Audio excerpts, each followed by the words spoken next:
Halo teman-teman, kembali lagi bersama saya, Farhan Takigani, dan kali ini kita bertemu lagi di di mata kuliah Sinyal dan Sistem di semester 3 Prodi Sistem Telekomunikasi.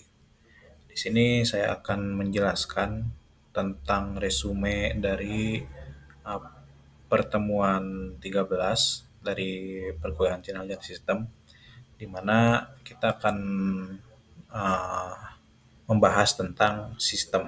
Setelah di pertemuan-pertemuan sebelumnya, kita membahas tentang sinyal dan mempelajari tentang berbagai macam sinyal. Oke, sebelumnya perkenalkan dulu, nama saya Farhan Takigani dengan NIM 2308064 dari Sistem Telekomunikasi 3A. Dan di sini langsung saja ke video resumenya. Di video resume ini kita akan membahas 3 poin, yaitu definisi sistem, yang kedua ada interkoneksi sistem, yang ketiga ada klasifikasi sistem berdasarkan sifatnya. Oke, langsung saja ke poin objektif yang pertama, yaitu ada sistem. Pengertian dari sistem. Pengertian dari sistem itu sendiri, sistem adalah proses transformasi sinyal dari bentuk satu ke bentuk yang lain. Sistem juga bisa disebut sebagai fungsi yang mengaitkan input dan output. Jadi, kalau dalam konteks sinyal, sistem itu adalah suatu fungsi yang berada di antara input dan output, yang mengolah input menjadi output. Secara matematis dapat ditulis Y sama dengan transformasi dari X. Seperti itu. Jadi X-nya tuh inputnya yang ditransformasikan menjadi Y. Seperti itu. Untuk penjelasan sistemnya, dan masuk ke poin yang kedua, yaitu ada interkoneksi sistem. Sama mungkin agak mirip ya dengan beberapa mata kuliah sebelumnya, itu di rangkaian listrik atau elektronika dasar. Ini ada beberapa rangkaian interkoneksi sistem. Yang pertama bisa dirangkai dengan seri, yang kedua dengan paralel, yang ketiga dengan umpan balik. Di mana jika kita interkoneksi secara seri, si input input dari sistemnya tuh ditransformasikan menjadi transformasi satu dan transformasi dua di satu rangkaian yang sama, atau dijumlahkan atau dikalikan seperti itu. Seperti pada contoh di sini, X ditransformasikan menjadi T1X dan ditransformasikan lagi menjadi T2 sama dengan T1X. Bisa dibaca T2 adalah transformasi satu dari X. Seperti itu. Yang kedua ada paralel. Kalau paralel itu sendiri, satu input dimasukkan ke dua atau beberapa sistem menjadi satu output. Seperti ini, satu input dimasukkan ke S1 dan S2 di dua jalur yang berbeda dan dihubungkan menjadi suatu output. Dan yang ketiga adalah umpan balik. Umpan balik sendiri, inputnya itu bergantung pada output.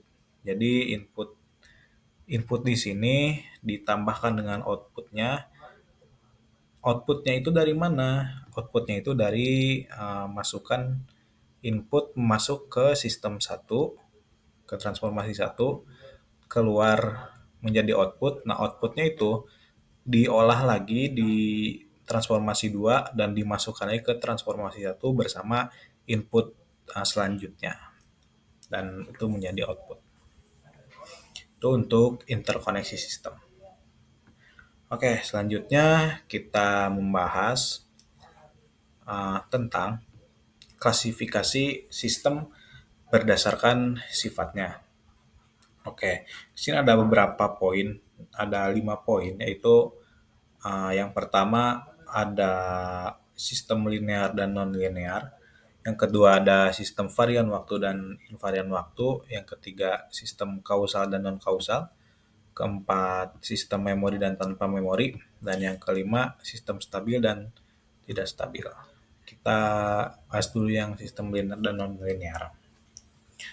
Oke, sistem linear ini suatu sistem akan dikatakan linear jika output yang dihasilkan linear dengan inputnya walaupun dikalikan dengan konstanta lainnya. Misal di sini ada input X dengan output Y. Input X ini jika dikalikan dengan konstanta lain, misal di sini AX, pasti outputnya akan AY. Nah, itu yang disebut sistem linear.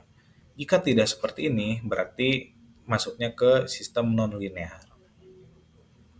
Yang kedua adalah sistem varian waktu dan invarian waktu. Suatu sistem yang dikatakan invarian waktu jika suatu input bergeser, maka outputnya akan bergeser juga dengan selang waktu yang sama. Jika tidak seperti ini, berarti adalah varian waktu. Seperti pada contoh di sini, xt dengan t-nya itu waktu, sebagai input ditransformasikan menjadi yt. Walaupun kita digeser gitu, inputnya menjadi tau, xt bergeser sebanyak tau, maka ditransformasikan menjadi outputnya pasti bergeser juga sebanyak tau. Itu invarian waktu. Jika tidak seperti ini, berarti masuknya ke varian waktu. Oke, selanjutnya nomor 3 ada sistem kausal dan non-kausal. Suatu sistem dikarenakan kausal jika suatu output bergantung pada input saat itu juga dan input sebelumnya. Sedangkan sistem non-kausal jika suatu output bergantung pada input saat itu dan input sebelumnya dan juga sesudahnya. Jadi ini tuh ada semacam apa ya bisa disebutnya mitigasi atau ya persiapan lah untuk input selanjutnya kalau di non kausal. Sedangkan kalau di kausal ya udah itu berarti input sebelumnya bergantungnya. Selanjutnya ada keempat ada sistem memori dan tanpa memori. Ya, sistem tanpa memori outputnya bergantung pada input pada saat yang sama, sedangkan sistem memori outputnya bergantung pada input pada saat yang sama dan sebelumnya. Jadi seperti pada namanya memori. Jadi memori ini apa ya menghitung atau menyimpan gitu input yang sebelumnya dipakai gitu. Jadi bakal bergantung juga outputnya pada sistem memori. Yang terakhir ada sistem stabil dan tidak stabil. Yaitu suatu sistem dikatakan stabil jika input dan output dari sistem tersebut mempunyai batasan yang jelas. Dalam contoh ini kita bisa melihat xt sebagai input memiliki batas atas K1 dan batas bawah min K1 ditransformasikan menjadi YT dengan batas atas K2 dan batas bawah min K2. Nah, jadi jika kita mendapatkan persoalan dan kita menyelesaikan itu ada batas-batas tertentunya, tidak menuju divergen atau sangat besar atau tidak terhingga, itu masuknya ke stabil. Tapi jika tidak seperti ini atau mendekati tak hingga, itu namanya tidak stabil seperti itu. Oke, mungkin cukup sekian untuk materi resume kali ini. Semoga bermanfaat dan sampai jumpa di materi selanjutnya.